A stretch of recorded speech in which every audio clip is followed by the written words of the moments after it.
Traveling the Vortex.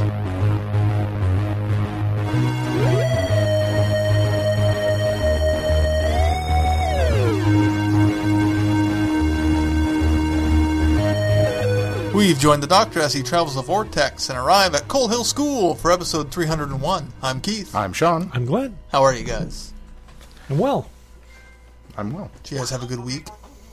Yeah, we went to Omaha this week, so How was your How week? was Omaha? vacation. It was fun. We went up on Thursday morning, and we got there and went to the Family Fun Center, which is just, video games. And Holly got a really good deal on a Groupon. And so we had buffet for all four of us, and then we each got a $5 card. That night we went to Escape Omaha, which is one of the escape room places. We went back to the hotel. We had checked into the Ramada Inn down there, which is attached to Cocoa Keys. So it's part of the resort. So the next day we went, we had breakfast, spent some time at a park, and then we went, Mason's wish list item was play laser tag. So we went to this place that it was a skating place with a little arcade, but they had laser tag. It was kind of the one that had the big giant arcade cabinet out front? That was the first one. That was the Family Fun Center. Yeah. That was the first day that we went. Oh, that was that with one. Okay. Yeah, with the arcade stuff. So we played laser tag, and then in the evening we went to Cocoa Keys and spent the evening at Cocoa Keys. And then we got up the next morning and checked. That was Friday. So then Saturday we got up, and we had originally intended to do one of these dinner movie theaters where you go and you sit down, order, they bring you your food, and you watch a movie. Unfortunately, the movie that we wanted to see on Friday had moved out of that theater, but they still had the reclining seat theater. That's where it was in one of the reclining seat theaters. So we thought, well, we've never done that before. We're never going with these nice theaters with the reclining seats. So we went and saw Miss Peregrine's Home for Wayward Children. Peculiar, thank you. For peculiar children. Well, yeah, because they were all peculiar. That was the whole theme of the whole show. Peculiar children. So how was the movie? Movie's good. I knew nothing about this movie. I hadn't read the book. I hadn't seen a trailer for it. The kids were talking about it all week and wanting to see it. And I thought, you know what? Fun. I drag them to movies all the time that I want to see and know everything about before I go into it. It was good. It's got some flaws. It's got some, I think, plot problems. But overall, it was an enjoyable film. And for not knowing anything about it, I walked out there going, I like that. So. And then we had lunch at the Spaghetti Works, and then we came home on Saturday afternoon. So that was my week. It was Sounds a lot like of fun. fun. Yeah. I didn't go anywhere. I didn't have that much kind of fun. What'd you do? I've just been watching Halloween stuff. What'd you watch? Werewolf of London, which I'd never seen before. It was all right.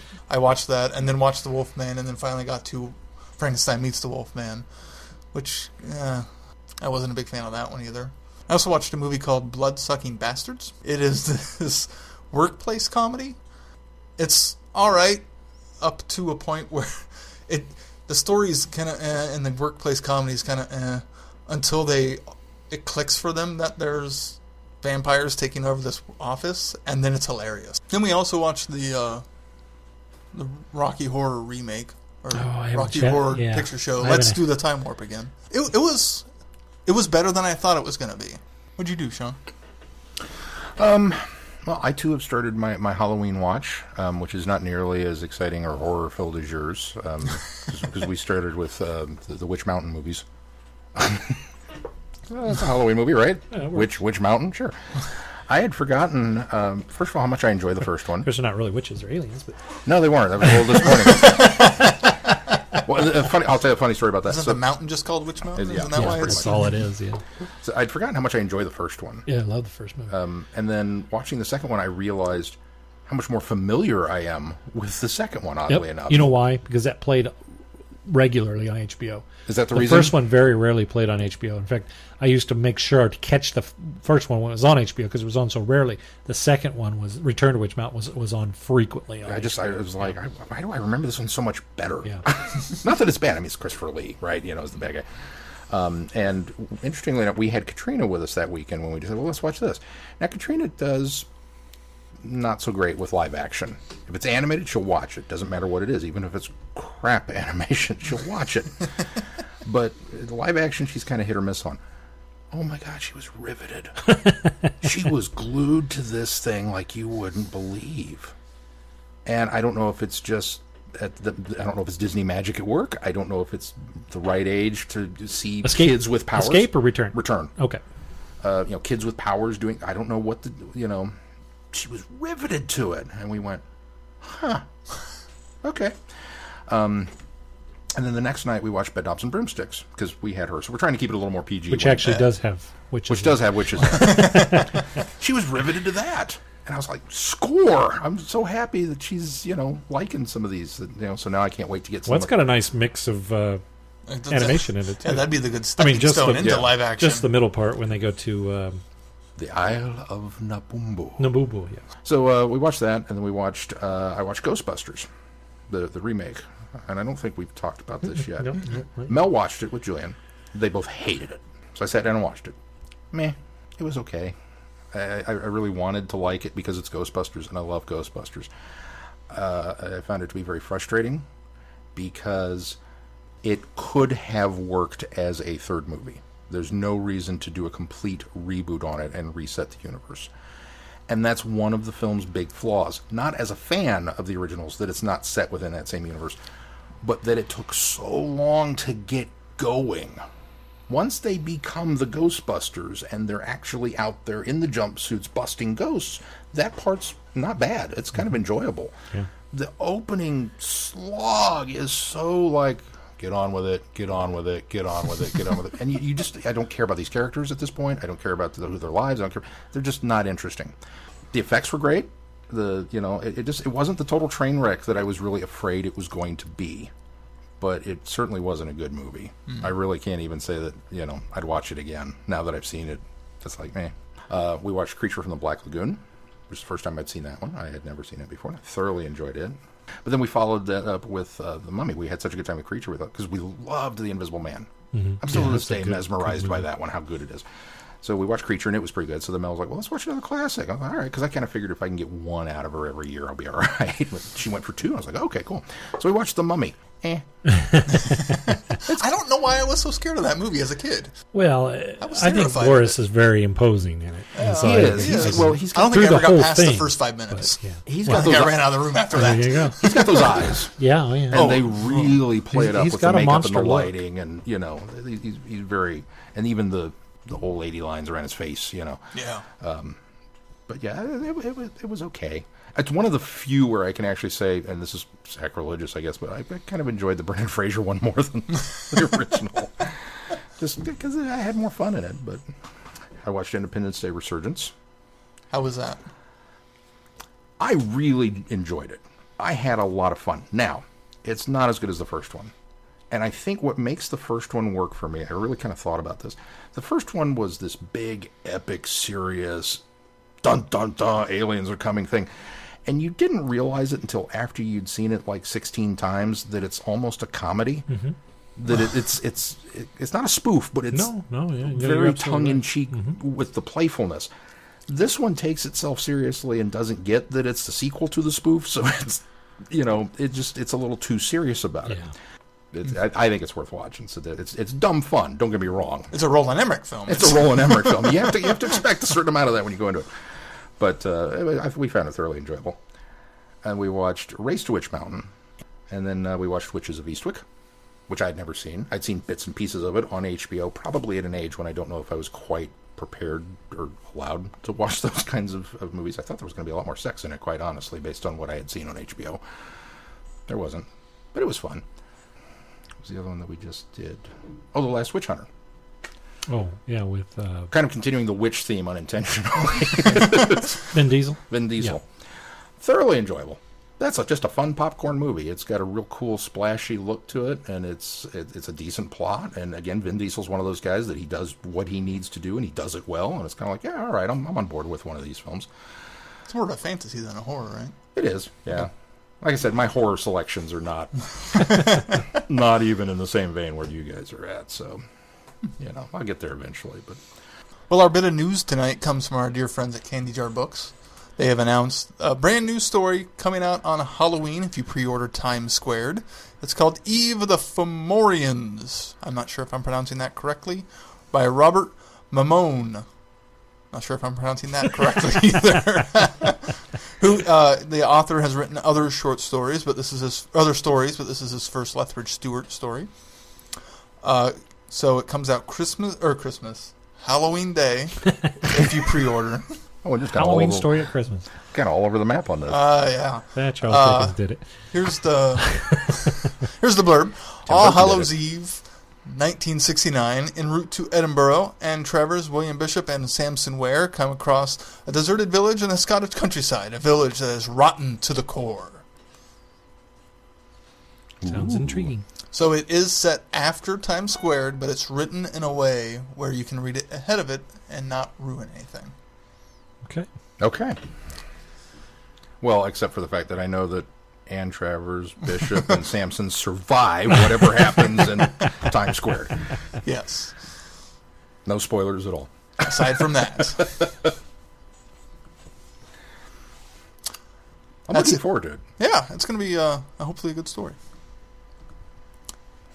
In feedback this week, we've got some feedback from Roberts. Robert writes, "Good to see you, for however short a time. Hello! It was good to see you three again at Time 82. I knew you had some panels there, but I didn't know how booked you were until I listened to the podcast." We didn't know either. Yeah. Some of those were quite a surprise. I'm happy to hear that you had a good time, as busy as you guys were. I wasn't running around as much as you three, but I wasn't slacking off, at least until Sunday. I came to the hotel at 5:30 Thursday evening to set up, and ended up hanging around for a few hours. I returned Friday at 7:15 in the morning in case anyone needed help, because the vendor room opened at 10. Naturally, when the rooms closed at 6, I ate and headed for home. Saturday and Sunday, I was in around 8 a.m., left Saturday at 6. I wish I could have seen the cosplay contest, but I was tired and hungry. On Sunday, I started tearing down at 4:45 and was out in a half an hour. This time around, there were one or two vendors from the East Coast, a few from the Midwest, and I think the rest were local to the Wichita area. There were spurts of traffic Friday and Saturday, but it was pretty slow on Sunday. I came out okay, since all I had to worry about was my table expense. I did sell one more book after you guys hit the road Sunday afternoon. I also got to chat with a few of the guests at the con. I was especially happy that I saw John Peel with copies of The Grandfather Infestation on his table. I remembered the book and showed him the the TTV Goodreads forum. He said he was happy that it was a book pick and there were comments on the book. It was also good to see local friends who hadn't been to meetups of the Whovians of Wichita in months. All in all, I had a good time. That flowed into the next couple of days for me. Yesterday, the 18th, was my birthday. Happy birthday, Robert. Happy birthday, Robert. The day before, I bought myself some music, movies, and TV shows from iTunes. Otherwise, the day was pretty routine. I did get back to writing yesterday, so yay for that. Yay. I know Time Eddie is taking a year off. I encourage everyone to keep up on developments. I'd also encourage the listeners to consider volunteering, if not for this, but for their own local fan-run conventions. It's a lot of work, but you can get perks for helping out, and volunteering contributes to the success of these smaller conventions. Very true. One last thing. The guy cosplaying as the jerk from Titanic, he was the head of security at the con. Again, good to catch up with you guys in real life for a few moments at Time Eddie. Robert. I didn't put two and two together until you did that last week. He was backstage in the hallway with us, and when he began shuttling people forward to the kind of air conditioning vents that were in the full-blown, tweed and all of the heavy costumes that were on the verge of passing out, he was berating himself, going, "I have one job, don't kill anybody. I have one job, don't kill anybody." He was just kind of muttering this as a mantra over and over again. And I looked at him and I was like, I really don't get who your character is. I just don't. That makes a lot more sense now. Yes, it does. I'm glad you had a good con, Robert. Yeah. I'm sorry we didn't get to hang and talk as much as... It seems like we always want to talk and hang forever with everybody, but never get the opportunity to. And of course, if you want to send us feedback, you can at feedback@travelingthevortex.com, or go to our website, travelingthevortex.com, and fill out the Send Us Feedback tab. And if you want to send us your video, yeah, technically that ended, but I'm still accepting them because I haven't really started editing yet. I've started putting some of the pieces together to have this wonderful video of how we came to who. And I have some great submissions that I'm looking forward to having everybody see. And if you would still like to get yours in, go ahead and send it, and we'll put it in. Absolutely. Let's move on to our reviews. First up, Nothing at the End of the Lane. Aww. Not even a horn. It was an aw. I'm too tired to pull the horn up. Otherwise, I probably would. This was It's a near thing. just to set this up a little bit, this was a short story, or actually 3 parts of a short story, in the book Short Trips and Side Steps. Did I say that right? Clearly a sidestep. Hence the title of the book. That was released several years back. We sort of decided when we were going to do this week to throw together a Coal Hill School companion archive, because we felt kind of Coal Hill School's kind of the center of as Glass kind of explains when we get to it, it's kind of it's almost a companion. I mean, it's so integral to Doctor Who from the very beginning. And It's technically been there from the beginning. I mean, and I had read online that it involves Coal Hill School, and I thought, well, we'll throw this one on, and we'll do the other 2 that we're going to do this week. And after I read the 3 parts of this story, I thought, first of all, yes, this is definitely a sidestep. This is not Doctor Who proper in any way you twist it. And I apologize to Sean and Keith for forcing them to read this. I don't even know where to start. I do know where to start. When I first started reading it, I was so super confused as to what was going on. Yeah, me too. Because Barbara's having some sort of attacks or episodes or something, and she's on a bus, and you just can't figure out what's going on. And it does start to level out when she gets to school, and they start implying maybe what's wrong with her throughout the course of the first part of this story, and or at least that she's having episodes. You don't even know that really early on. Yeah. And I really kind of I started to get into it and really like it, because I felt like it was showing me more of Barbara that we didn't know outside, because this is actually technically set before the events of An Unearthly Child. In fact, it leads up to it, involves some of the events eventually. But I really kind of liked where it was going, because it was kind of fleshing out Barbara as a character, as a teacher, home life, relationship to Ian. And I really liked the relationship to Ian. And where they were going with kind of their relationship. And it started doing a really good job of that. And I thought, okay, this will be neat. Somebody's kind of tackled some, Unearthly Child story, Barbara. And then the second part of the story sort of starts to touch on the Susan aspect of it, the quagmire that Susan, or is that the third part? That's the third. The second one is with her in the field and then getting knocked out, and then her and Ian having dinner. Oh, Ian, and that was the second part is her flushes her. I think her relationship out with that's right. With I was trying to shove that into the first one. Her relationship with Ian.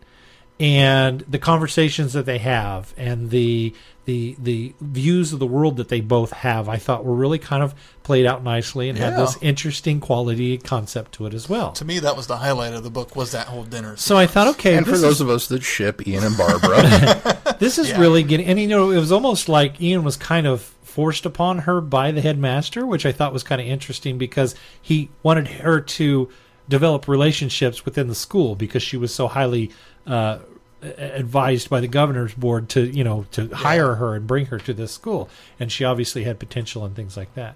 And I thought that was kind of an interesting choice, because I don't really know that I ever felt that Barbara was raw as a teacher in Unearthly Child. And so to take that and say that she's very new at this and very fresh, and that's why the governors are like, you need to make some friends while you're there. You need to learn to hone your and to some teaching extent skills. That makes sense, because she is so interested in Susan, and a more seasoned teacher would be able to distance themselves a little bit more. Yeah, it certainly does hold true. See, I almost disagree. I almost think that a seasoned... Depends on the teacher. Maybe not like a seasoned veteran teacher, but a seasoned teacher is going to be able to ID that and go, this student's different from all the other students that I have. If anything, what I got out of that was her need to maybe focus on Susan was the fact that she was trying so hard to be a seasoned or disciplined teacher.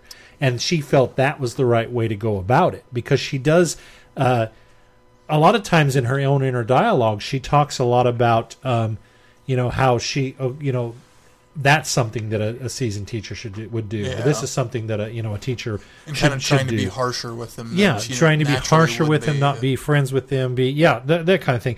And in her inner dialogue, she makes it clear that she's forcefully trying to do that, so she comes Yeah. across that way. So I kind of even liked that aspect of it.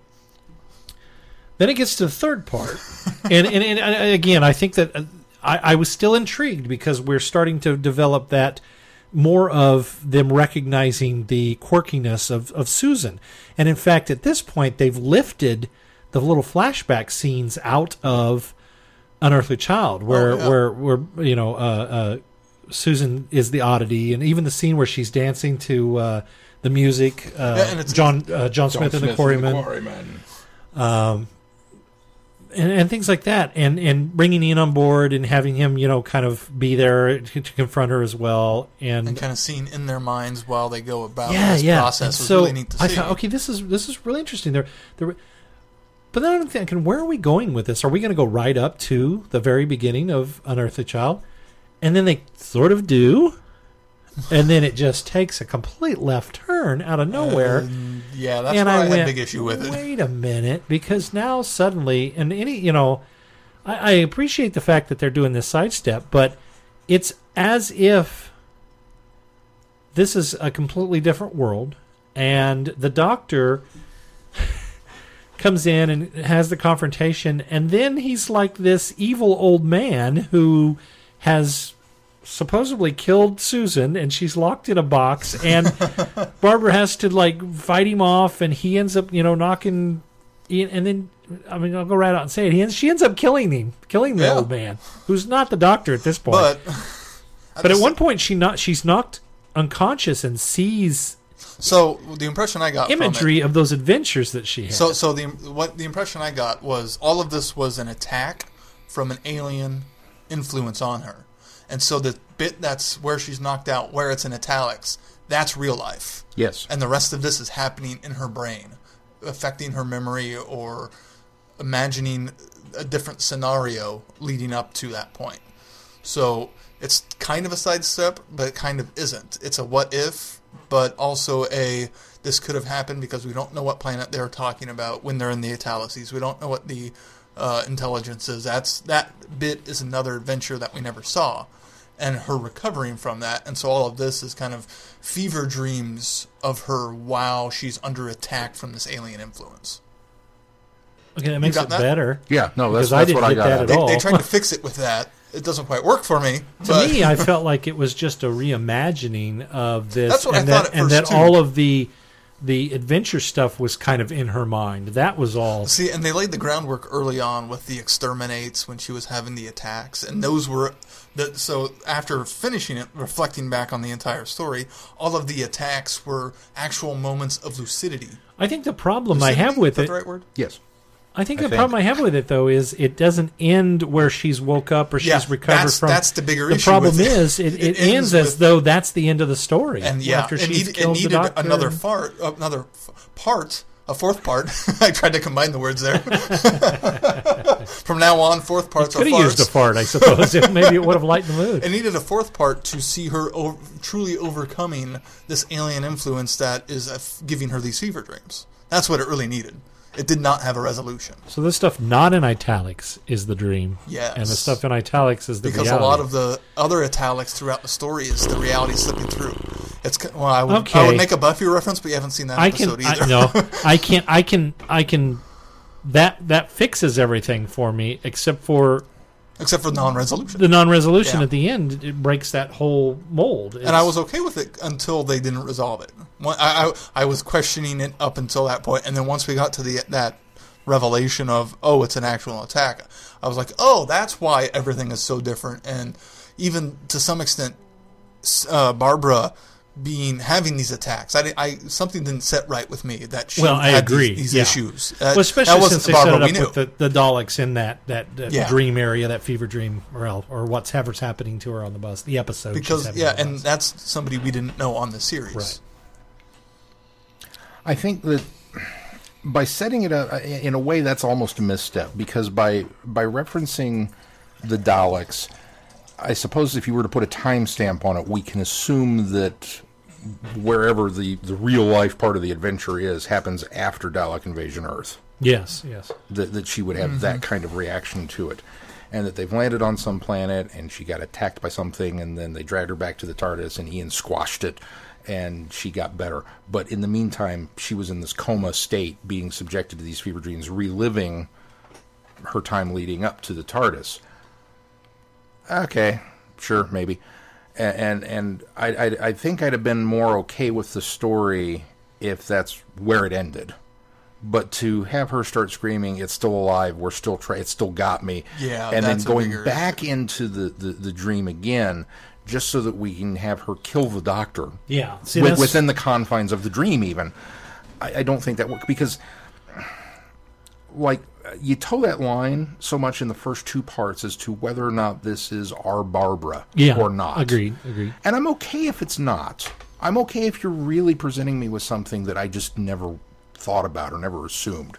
Like, well, maybe she's got cancer. Maybe she's got a brain tumor and it's subjecting her to these weird things. And then the Doctor's going to find it at some point in the TARDIS and fix it. I'd even been okay with that. Even it would have been a little weird, but yeah, okay. But you give us this, is it or is it not? Because you toe that line so closely, and then you give me the resolution for it, and it's like, okay, that works. Mm-hmm. It's not necessarily enjoyable. It's not a ride that I would have chose to go on had I known that this was the outcome. But it's a fine story in that regard. But then you tack on that ending that doesn't end. And it's just like, well, am I to assume now that this is a genuine sidestep, that an alternate reality, that maybe in one of these splintered realities she was attacked and never made it out of that attack, and there's a Team TARDIS out there with just Ian and Susan and Barbara didn't make it, and that she's floating off in her own little splintered time stream in her mind? Or do I just assume that they fixed it off camera, so to speak, and that it's just you didn't need that third just epilogue? They needed, even if it was just an epilogue, because to some extent the going back into the dream was her also trying to defeat the alien menace. Yeah, I kind of got the impression that the Doctor substituted that, and then the fact that it ends with her going towards a police box that wasn't there before almost implies that she was taking care of it. I forgot that it does end that way. Yeah, so that kind of does maybe imply that she was coming out of overcome. But we needed something to show that she came out of something it. Something a little more concrete. I would have liked a little more light at the end of the tunnel instead of nothing at the end of the lane. I see what you did there.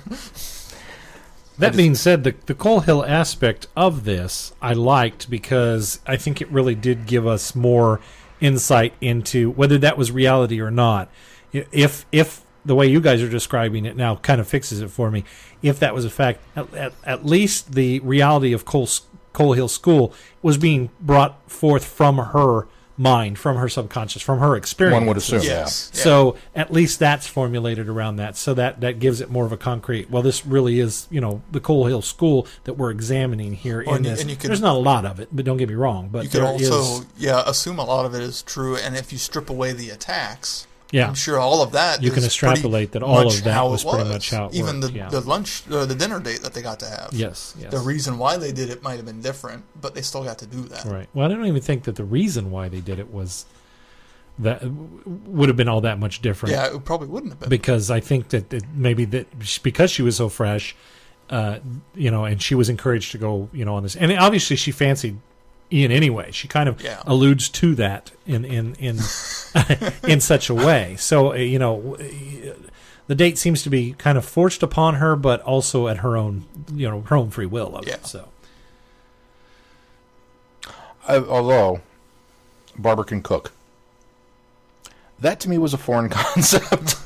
Of all the things they threw at me, I was like, what? Okay. Well, I don't know why that just seemed so weird to me. But it never implies that Barbara could cook well, because she's apologizing for the meal the whole time. Yeah, it's true. So I mean, just the nature of her making a meal doesn't mean she can cook. It just means she can make food. She seemed very proud of her curry, and that she wasn't going to spice him up. And I was like, okay. That just seemed weird to me. Now, I know nothing about curry, so maybe it's a simple dish. It also implied, though, that Ian wasn't... he was making polite about it, but it never really kind of like, this is the best curry, or this is so good. It never went so far as to do that. And so it almost implied that Ian was being kind and generous and not necessarily maybe holding back his actual feelings about her cooking. So. Because he would. I don't know. Oh, yeah, yeah. well, absolutely. Oh, yeah. It was certainly in the character of Ian. So Years later, after they married and settled down, and she would cook curry on special event evenings, and he would just kind of groan inwardly and smile and eat it. I don't know. I feel like the real misstep with the sidestep was at the end. I feel like it I would either agree. should have ended in the TARDIS with kind of the pseudo happy ending, or we should have been given a little more light at the end, A with little more happy implementation. ending instead Yeah. of that mid transition. Either cut it or explain it. a one little of the more two. implementation that, this is, she comes out of this. So I feel like we're really, really, really stretching to find the positives in it, but Yeah, I think it's uniquely written. It's very, and it's not even poetic. It's very artistically contrived. The story is, I think, written beautifully. I think that the author of this story, I think it is. I think you have to kind of dig Especially- into it and follow what's going on. But because of the fever dreams that she continues to have through this, he almost gets a little bit of wordsmithy there, I think. But I thought he wrote very nicely. I guess I can follow that. Within the confines of the fever dreams, it is poetic to an extent. Well, and it's supposed to be Because there's- offsetting, and exactly because of the fever because of dreams, the yeah. nature of them, because they're so. I think it can be a challenge to put the reader in the same mindset and uneasiness of what's happening to the character in the book. And I think he does a very nice job of doing that, making you feel uneasy about what's going on and experiencing the somewhat terror that she's going through in these episodes that she's having. And I think he does a very good job of illustrating the angst and terror that she's having within those. I think it's written pretty nice. I'll give it that. Yeah. But I wish then that we, in a way, that almost makes it fall down more because it doesn't explain the creature enough for me. No, I would agree with that. I would agree with that. Because if it's already funneled her into this side dream of her past and reliving this, why the attacks? Yeah. Why? Structurally, I don't think he writes well. I think thematically, he writes well. Okay, Yeah. I'll give you that. I'll give him that. Obviously, and- structurally, he doesn't write well, or we wouldn't have as many problems with it as we have. or as many questions of what Yeah, happened. Exactly. Well, and the fact that it's broken into 3 parts, almost in a way, I wonder if it was an indicator that the story was simply too long, and the editors of the book thought, well, if we break it up, it'll be more accessible, or was that done on purpose? Or I have a lot of questions about Yeah. why that was. I do too. Because and I don't think I'd have made it all the way lean through it if it was in one chunk. I lean towards the editors looking at it and going, maybe it'll be more accessible if we break it up. Yeah, I don't think I'd have made it all the way through if it was in one chunk. Yeah. Yeah. No, I don't think know. I'd have given up. So there's that. But the Coal Hill School parts were nice. Yeah, it was. Absolutely. The next little bit was in the Doctor Who annual 2015 Doctor Who annual featuring the 12th Doctor.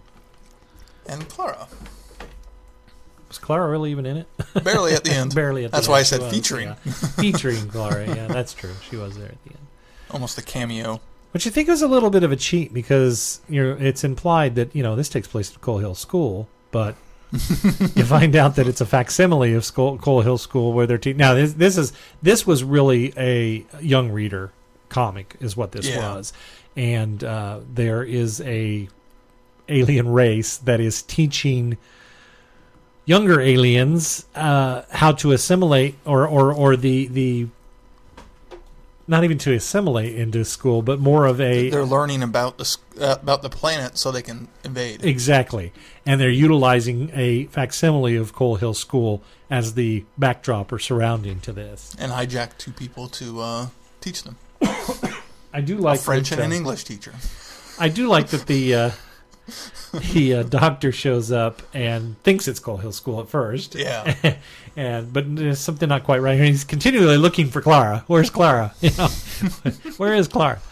But it was fun. It was a nice little 3-4 page romp. Yeah.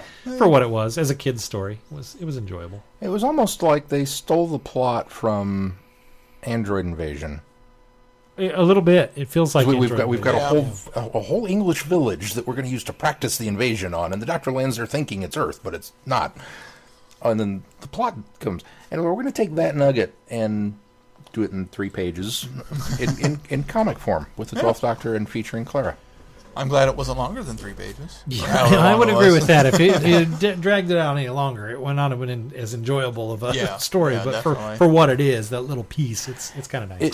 It felt to me very much like one of the TV comics that we've reviewed. It's not that it's bad; it's just that it's got kind of it's a niche, place for it. It's a fun little, and then that's kind of all you can say about When you have it. such a short format, you can't do too much anyway. Yeah. So Well, I think that's typical for the annuals. I think all of them are pretty much in this vein, where they don't try to do anything too serious or something that would need an episodic format like Doctor Who magazine, where you pick up the story, the next month, and you pick up the story the next month. You really need something kind of short, sweet, and confined. And I think in the context of the annual, it works. It's also in that kind of strange way. I just lost my train of thought. It just flew right out the window. Your trains fly? My trains do fly. My Mine train always derail. my train of thought is the train at the end of Back to the Future 3. it's the only flying train I can think It's of. left the trestle. It's on fire. Well, the and it's Orient about to Express. explode. The Orient Express. No, that's true. What But it the was last on thing you rails said- in What was the space, last thing you wasn't said?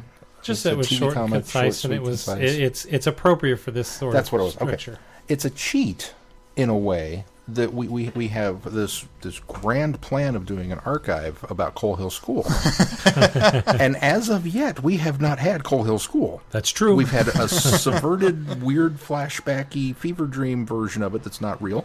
And then we've had this is a mock-up of an invasion monster. So it's still not real. Okay.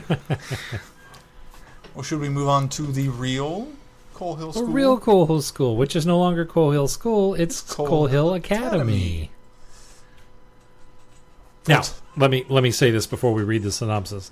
We realize that this is not airing in the U.S. until BBC America airs it alongside Doctor Who in the spring. For Series 10. That being said, we have decided to take the first 2 episodes that have aired in the UK and do a relatively spoiler-free review try. of these 2 episodes so that people that are here that won't have the opportunity to see it until next year are not spoiled on what's coming. Yes. For tonight, we might die. It's a new term at Coal Hill Academy. Students are preparing for their autumn prom, but when the school comes under attack, 4 alienated students must form an unlikely alliance to defeat them. And this incursion is only the beginning. Charlie, April, Ram, and Tanya, assisted by their physics teacher, Miss Quill, are charged with a great responsibility by the mysterious alien known as the Doctor. Guard against the creature of the nightmare that want nothing more than to find a way to Earth and take it for their own. Dun, dun, dun. Oh, I enjoyed it. I did too. I didn't hate it. Here's what it feels like to me. Torchwood and Sarah Jane Adventures meets Misfits. Yeah. I definitely got That's that what the vibe show off is. of it. The dark tone of Misfits with the older kids that aren't delinquents, but kind of that similar, we're doing this on our own without any adults sort of thing. That's how that's my brief synopsis for someone who has seen those things.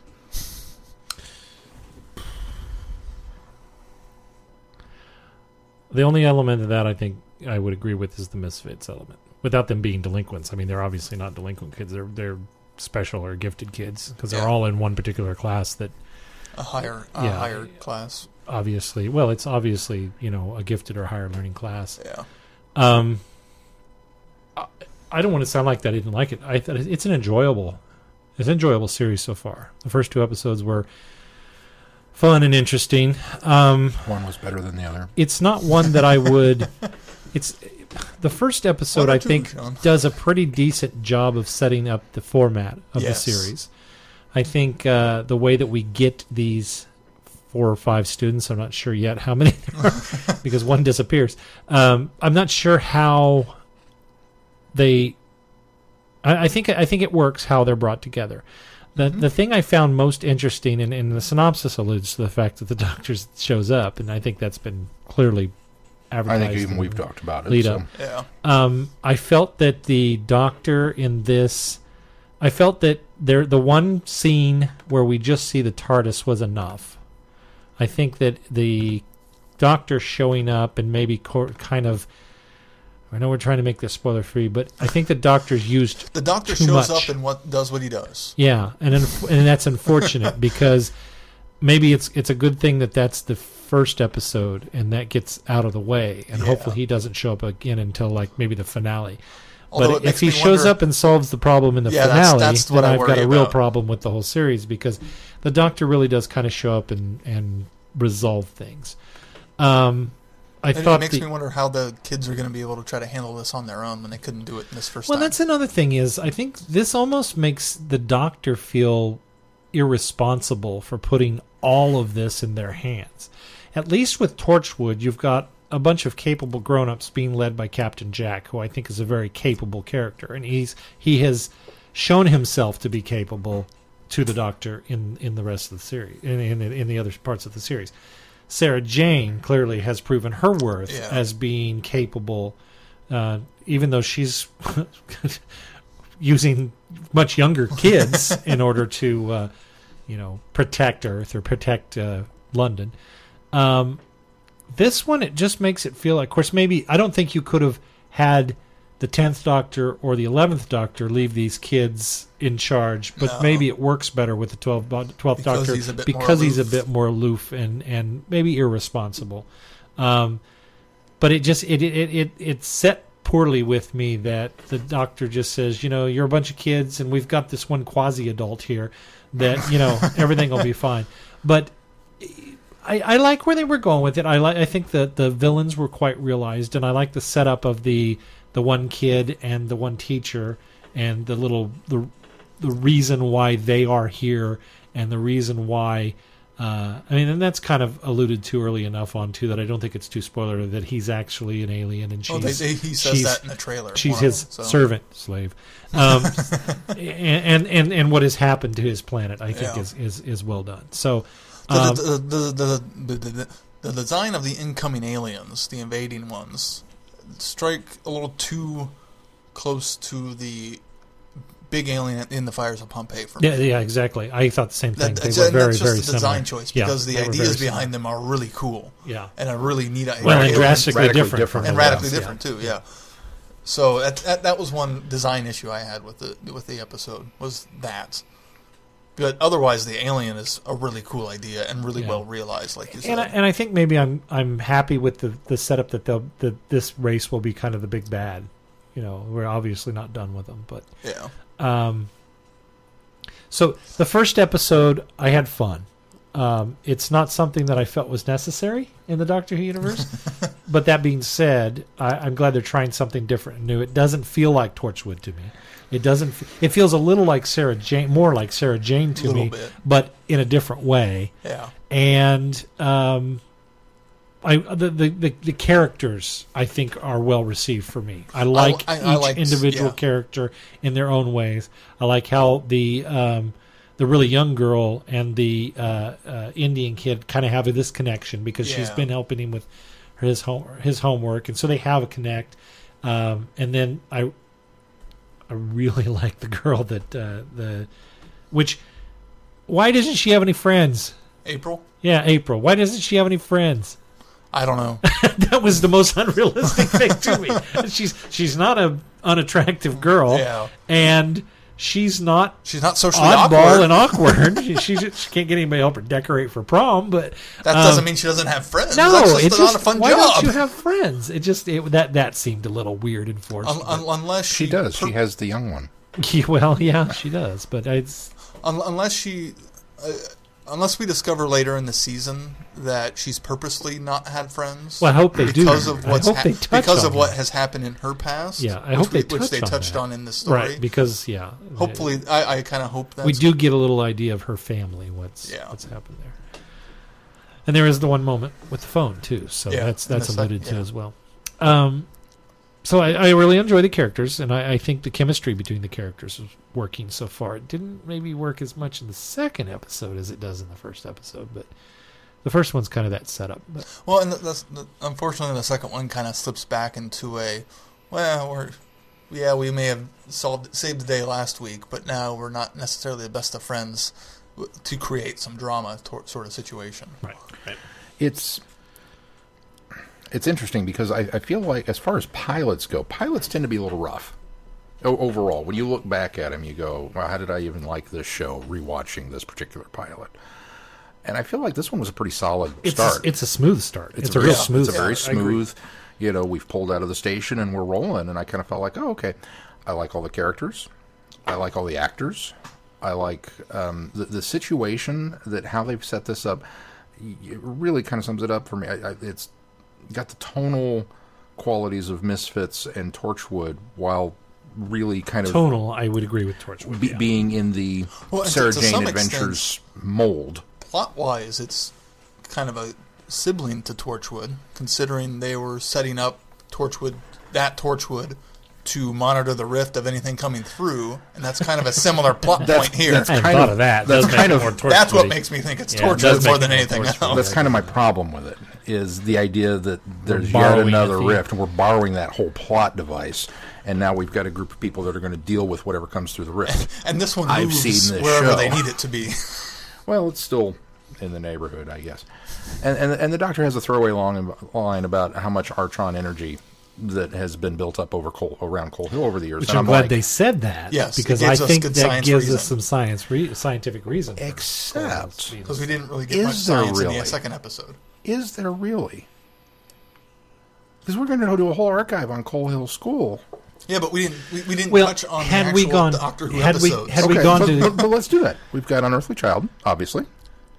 The TARDIS was parked next door, so that's, I suppose, but I'll allow it. But Susan was carrying that, I think. You think back and forth? Yeah, I think that impression there. We get Remembrance, where we go back to it. Whatever Clara did working there.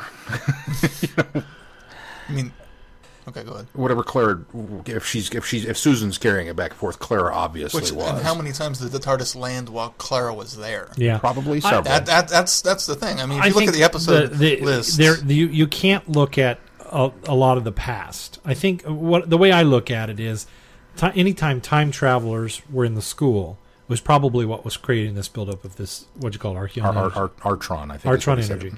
And so Susan was there. And then the Doctor and Ace were there. And then all through series 8, the Doctor kept coming in. Danny now eventually traveled through time. Even Skovok Clara Spitzer traveled opening through up time. that time tunnel that the Doctor did. Yeah. That would have provided a whole bunch of Arton energy.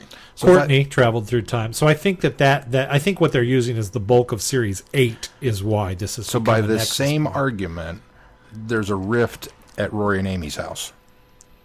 Possible. Because he kept coming back to pick them up to go on adventures. But we're not going to talk about that. I think, well, but okay. I think again, I'm being apologetic, but I think that the reality of that is you've got a number of players with Coal Hill School, whereas you have just Amy and Rory and the Doctor. And theoretically, a longer period of time, too, if you include Ace and the Doctor. There probably ought to be one at unit headquarters. They're probably, I mean... Well, who's to say there isn't? There might not. I liked the setting... Look at how much stuff happened at unit headquarters. I think there was one at unit headquarters. This is almost the... I think it was a magnet for that guy. There wasn't a rift there, but there was a magnet there. That's almost the unfortunate reality of it, because if you look at Terrence Dicks talking about once we stranded the Doctor on Earth with the third Doctor, it was like, well, you can either do mad scientists or alien invasion. That's what you're stuck with. It's like, dude, if you'd have had a rift, you'd have been set for like 3 more seasons. You just didn't think of that. I don't know. I'm not saying it's bad. I enjoyed it. I really did. And I just kind of felt like I wish they hadn't borrowed quite as much of that nugget of the idea, because that's one of the things that I really liked about Torchwood was the idea that there's a hole. Well, and the fact that had previously been established in the show proper. Yeah, helps that it was that a lot. There was something there. There was no reference in the show before this. It just felt like a bit of a contrivance. It's just like, well, I'm going to do Torchwood, but we're going to move it over here where maybe it makes a little more sense to be Doctor Who related and kind of closer to canon. I mean, a lot of things happen on Bannerman Way too, because I have a feeling there was Archie energy there as well. So there's rifts all over the place. No. I don't think that. I think you're applying the rift. I think you're saying anytime there's arcane energy, there's a rift. I think a rift is a result of that here. Of the I think energy. that, as I was saying, I think the other places, because, I mean, obviously it's for plot purposes. This is why they Bannerman Way and unit headquarters. Sure. But I think you can apply that arcane energy to everything and say, these two happen to be magnets. This one happens to be another rift location because of that. So I'm okay with that. Honestly, I thought a better dropped line than that one was when the doctor says they didn't count on that when they remodeled. Thank you for acknowledging this is a different school than the one I just watched on Friday night. Although the gym it is now looked a lot the same. It did. Yeah, and I think the drop line went a long way, especially when they're walking up and it says Coal Hill Academy on the sign, and I thought, well, that's different. But then having that dropped line, they've remodeled, then that I was perfectly fine with Did you that. happen to notice at the very beginning of episode 2 the greatest Easter egg in the world on the wall behind them? They walk into the entrance of the school, and there's this great big, like nearly billboard-sized painting poster or something on the wall, and it's the dedication or something of the Barbara Wright building. Oh, I didn't see that. That's awesome. I was off the couch going, that. And I was like, cool. What? I was like, you didn't see that? I missed that. That's cool. Yeah. I'd forgotten about that. That made me very happy. Well, I like the list of names of all the different teachers that had made their mark, and how Danny and Clara were both on there. I was sad. Not going to lie. I was a little sad. And it also gives us the answer that many people were wondering for the series, too. The timing. Yeah. Or whether or not they're going to show up. Yeah. Right. So anyway, like I said, I feel like maybe it's just a little bit of a contrivance, but I enjoyed it. I'm willing to let it play out. As far as the Doctor's role in it, I kind of agree and disagree. I loved the TARDIS scene early, and it was hopeful and inspiring, and just a little bit of a tease. And I think had it just been that, I'd have been a little angry and upset. I think I would have felt let down that was all we got. But it would have been enough. Yeah. Then he shows up, and it's like, I just had this, it's so good to see Capaldi back. I'm so happy. It's been such a long year without him. And I think maybe that's why I was a little more forgiving of the rest of it. There was that in me, too. But I almost would have rather they taken care of the situation, then the Doctor showed up to explain to them that they had to reinforce the fact that to enforce the fact that they are okay on their own. Yes. Yeah. But him showing up and solving the problem and then chucking the keys to him and saying, there you go, good luck, it went both ways for me, because interestingly, I kind of feel like the beginning part of it was almost more Matt Smithy. Oh, yeah, it was a faster pace, too. I feel like it was something I could see his Doctor doing. Yeah. And then leaving. Not hanging around afterwards to make sure everybody was okay. That seemed like this is definitely not Capaldi. Right, this is more of a Matt Smith kind of thing. But Capaldi did hang around to make sure it was okay, which I thought was a little... So it was like they couldn't quite find that happy medium of how much Doctor do we put in this. Right. And, I don't want to spoil anything with the way that it plays out. So, I guess probably just best not to say it. So yeah, there was. On the one hand, it was like there was just enough Doctor, and it made me happy. On the other hand, I totally get where you're coming from, because it was like it was almost too much Doctor for the way that this was. That was my problem with it. It was a little too much Doctor. And then the second episode is. First of all, okay, so we're borrowing a complete plot from an X-Files episode. Pretty much. Yeah. It really is. You're bound to get some of that. When they first announced Torchwood, sure. I went, so it's the X-Files. Yeah. Okay. Yeah. You're bound to get some crossover in the science fiction universes. I get that. But this was just pretty much right there. I'm also... If this was an American TV show, how many missing... how many dead presumed missing people have to turn up before somebody makes the connection that there's strange things afoot at the school? Maybe we should go investigate. Right. Agreed. Well, they had that line in the first episode of so many people go missing at the school. Yeah, but and it's it was almost an attempt to fix it, especially the fact that they had these things come into the school and kids scattered and ran in fear, and then Yeah, The fire department was even there, shows up, and they're, helping people, and then There's no reference. they're back in school the next day. and then one guy then starts asking of Yeah. well, And now I was what kind makes of them forget? grateful that Yeah. that the one kid started saying, "What makes them forget?" So I'm glad they addressed the elephant in the room, but it didn't seem to go far enough. And then my problem with the second episode is it turned into what I was afraid this show would be, and I'm sure it's fine for young adult viewers, but it turns into a high school drama.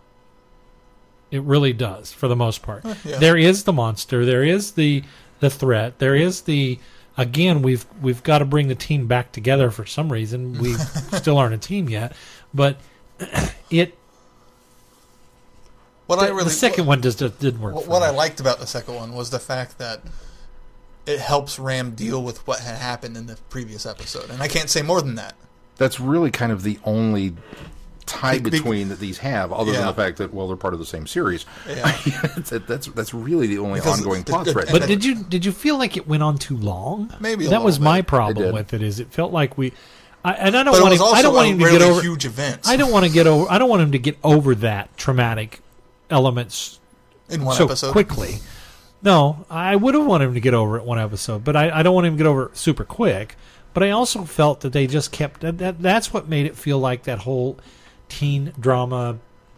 I don't want to say angsty because they're not really angsty, but that whole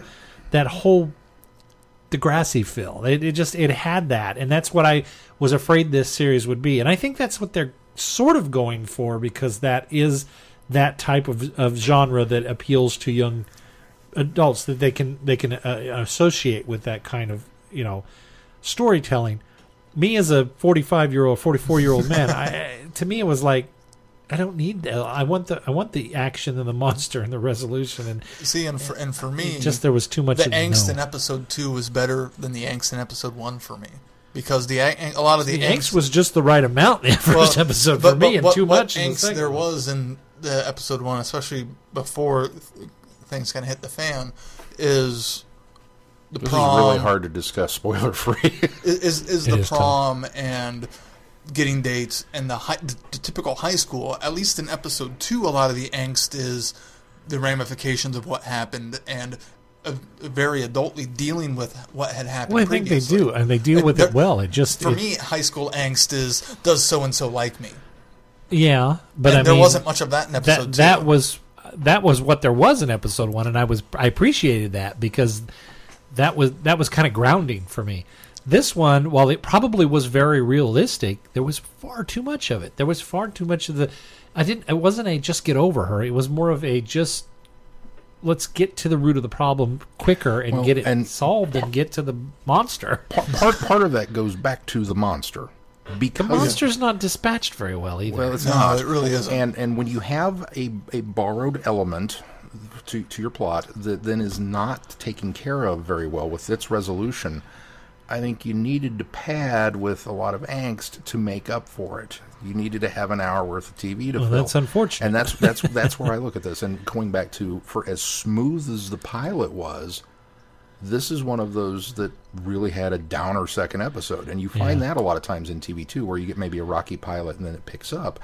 This one was kind of the reverse. You had a pretty good pilot, and then you dip down all of a sudden. And I've seen shows that have done that too, where the second episode is like, do I keep up with this or not? That's just it. It might struggle to get the audience for the third episode if they have that same feeling. So I mean, it's not one that I'm going to give up on. I'm intrigued by it, and I want to keep going with it. And obviously, it's Doctor Who, so it's going to be part of my night job.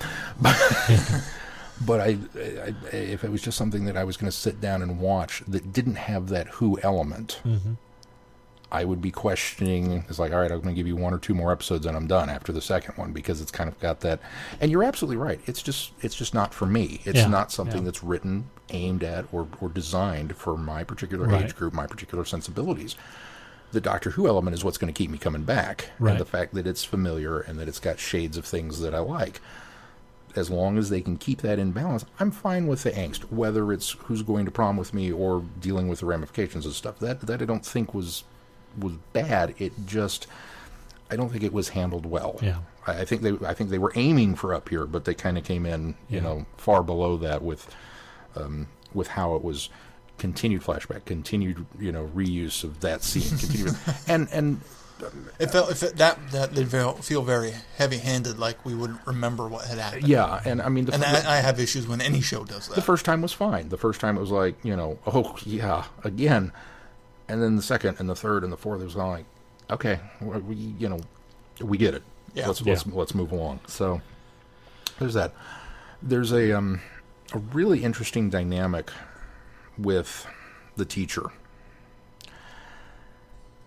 with her character, and I this is one of those things I question. I don't know how far I can go with it without spoiling something, as far as the way that her character is laid out, that she is that she is a fighter, Yeah. I think you can say that. but can't. Yeah. Yeah. I thought was a really intriguing. Yeah. She's the best part of the show right Yeah. now. In fact, I completely disliked her, and you're supposed to. I completely disliked her at the beginning, and because I wasn't too sure about her and didn't trust her. When you find out more about her, and I think they've developed that character wonderfully, because Yeah. I'm like, wow, this is really an intriguing relationship between her and the main guy. I can't remember his name either. I can't I don't remember names. names. But I that was an intriguing relationship, and then. Especially when they cut to that first scene. She's the best. Home, and you're like, She's the best part of the second episode, because she's got a whole subplot going Yeah. on. Yeah. And then at the end, she almost makes the comment, "We're not going to address the subplot going on," and they leave it. And I Yeah. thought, I like that. That was intriguing. And I that's really the great like through that. line for this. Yeah. I also season. liked the stinger at the end, where we get the reveal that her subplot may actually be the overall arc. Yeah. Yeah. Which I thought was kind of cool and well done. Right. And I'm not going to lie, it gives me, I'm sure it's pie in the sky and it's not going to happen, but I would not be opposed at all if, instead of the Doctor coming back at the end of the season, if we had a certain governor who's on a sign in the 50th anniversary that we know is still around, Right. show up at Yeah, the end. that would be cool. That would justify a lot of what happened. The teacher we're talking about, she's the reason why I'll come back next week. Yeah. Oh, yeah, on its own merits, it would have been rough, but because they had that through line going, and leaving it where they did, I'll be back to find out, Yeah. and to watch her some more, because I'm really enjoying her character. Well, and I appreciate too. Still don't like her, but I like her. But I like where they're going with the character. So I appreciate too that they walk that line between. no, I still don't trust her. That's You what trust I mean. her. I do like her. I don't trust her. the line between, and the one girl even says it, are we in trouble, like we need to go get an adult, or are we in trouble like we need to go handle it ourselves? And I like the fact that there's that division that kids see, and dealing with the angst. I'm glad that we got to that point where Ram decided to Do something. well, he talks to his dad Yeah. about Which what was it, a Right, great moment. and it was one of those things that was really. And on, I think, some other shows, it would have been no, I'm not going to talk about it to Let's- my parents. let's and put it drag this that way, angst though. out even longer. Yeah. It's starting to make it feel after school specially, and I don't mean that that's bad, because it does take the right beats. And as you said, I'm glad that he finally did open up to his father, and divulged even more than I expected him to divulge Right, to his yeah. father. But yeah, that's Well, and Not me. there were two bits too that I really appreciated. The first is you said it's in the trailer. The main guy that he's Yeah, when he's trying to explain to April. okay. Good. That's the scene. That initial line is in the trailer, When he says, "Would it surprise you to know that I'm an alien?" yeah. and she goes, "No." Big reaction for me. Big applause. Yes, finally, because I get so tired of watching those. I don't believe you. I'm in shock. What? This Right. can't be true. And then you require proof, and then you have to go and do something Right, crazy right. like levitate a car. And it just I just want to show where this is an accepted thing. There's enough science fiction Yeah. and stuff out in the world that somebody somewhere should be able to put two and two together and go, yeah, okay, why not? Well, and Yeah. all the kids pretty much accept it all as it is and just kind of go roll with it. And she did. She just right off the bat. Yeah, totally. That makes so much. And it's like, thank you for that. That was followed up with Ram talking to his dad. Yeah. And we got kind of another one of those kind of moments that was just a parent accepting it and not laying a bunch of BS questioning on Or it. I really appreciated unbelievability, those. or Yeah, I really appreciated those moments. skepticism. Yeah. So I think in a way the teen angst drama, it is being handled well, at least as far as the outcomes go. Yeah. I'm not sure about its place in the overall show yet, because episode 3 I think will be the kind of the telltale. Is this going to work or not? So, and it's one of those shows that there's only 8 episodes planned in the first season, and that is promising to me. The fact that they won't feel like they need to do a lot more angst to have more filler for a full-length season. Well, I'll believe it when I see it. Well, we'll see. Yeah. And I also recognize that peripherally, these shows that spin off of Doctor Who, I'm the least fan of them. I don't hate them, but Torchwood's never been my thing. I think Children of Earth was the best thing, but I that's never been my thing. Sarah Jane, even, I felt like I trudged through that when we reviewed those. They're not really my thing. I want to focus on Doctor Who. But that's because you're a curmudgeon. This one, like I say, was fun enough to keep me interested, and the character development is seemingly working. So I'll give it more of a chance. Quite honestly, you know what would, in a way, fix the show greatly? You introduce Captain Jack as a teacher. If we're going to do Torchwood, let's bring him in and let's have him kind of shoulder that responsibility. Maybe even with a line from the doctor going, "I've made a terrible mistake. I can't leave these kids in this kind of deal. You need to look after them. You're not doing anything else right now." It's a little too late for that. Maybe season 2. Well, but that would be if season 1 is the training wheels. And we wind up blowing up the school by the end of it. That's a great justification. And then you run into the whole Jack in that environment, and how horrible of an idea that is. Right. I think there's a lot of opportunities. Even bring in Martha Jones. Yeah, and have a unit junior. Martha would be. The drop line about potentially hacking unit. I'm fingers crossed, hopeful that's going to. Yeah, me too. That's going to result in a payout later, but. We'll find out. Like I said, I'm intrigued. I wasn't put off by it. I was very happy with what I saw, except for most of the second episode. But the $1,000,000 question becomes, will you keep watching or wait until we review it properly for the full season? Will you watch week to week, or will you wait until later?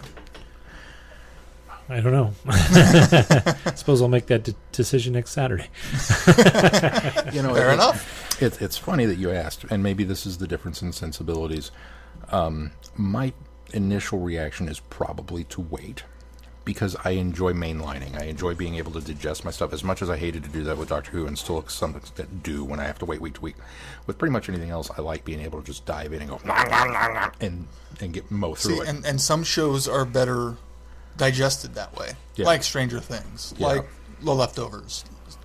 I'm wondering if this show is one of those where it is better to watch week to week. That maybe we wouldn't think we would proceed the second episode a little better had we had a week distance between the episodes. Yeah, maybe, but I don't think so. But then having watched it, because we sat down and watched it with Mel, Billy, and I. And both Mel was kind of could go either way. She was like, "Well, is there more to this?" I was like, "Well, not yet. Now we'd have to wait." And she says, "Well, okay." I said, "Well, do you want to keep going with it, or do you want?" She goes, "Well, I could go either way with it." Billy was the one who asked, "When we watch, are we going to watch the next one next week?" But he's at that age. He's at that age. Yeah. So it's hitting the age group probably then with the right tone and right themes. So. All right, Sean, what do we got coming up on the schedule? Well, coming up on the schedule next week for Friday Night Who, or rather this week, Friday for Friday Night Who. Did you know this is the 50th anniversary month for the Cybermen? Yes, it is. Yay! It is. Well, we're going to do some Cybermen. We're going to do the 10th Planet for Friday Night Who. And we'll be pressing play the day the final episode aired. Of the 10th Planet? Yeah. How cool is that? It's almost like we planned it. We didn't. It was an accident. But in fact, I didn't even think about the fact that the Cybermen's anniversary was coming up. I felt kind of bad. And then I found that out and went, oh, well, here's a present for Keith. It's very Did you see how it was done? Yeah. Anyway, and then we're going to do 2 audios. We're going to put together an adversary archive next week for the Cybermen turning 50. We're listening to Big Finish number 86, The Reaping, and number 87, The Gathering, which are kind of related, so it's nice that we'll have those together. The rest of the schedule's on the website. Check it out. All right, and we do want to mention, we want to thank those people that are supporting us on Patreon. We want to give a special shout out to Brittany, who upped her pledge amount just recently, and Holly from Wisconsin, who upped her pledge amount recently as well. And we want to give a special shout out to Sean's mom, who gave us a one-time donation by check that goes into the Thanks, show. Mom. Which we do accept. And we do accept, yes. If you would like to send us a check, we'll let us know. We'll send you the Let address. you know, and yeah, we'll send you an address. That being said, if you'd like to support us on Patreon as well, you can go to our website, travelingthevortex.com, and there is a button, and it'll help you out. And thank you to everybody that does. Anything else we need to touch on this week? All right. I believe so. Until next week, I'm Glenn. I'm Sean. I'm Keith. Cheers. Good night, everybody. Be seeing you. You have been listening to Traveling the Vortex. Doctor Who and all of its associated programs are owned and trademarked by the BBC. No infringement is intended or implied.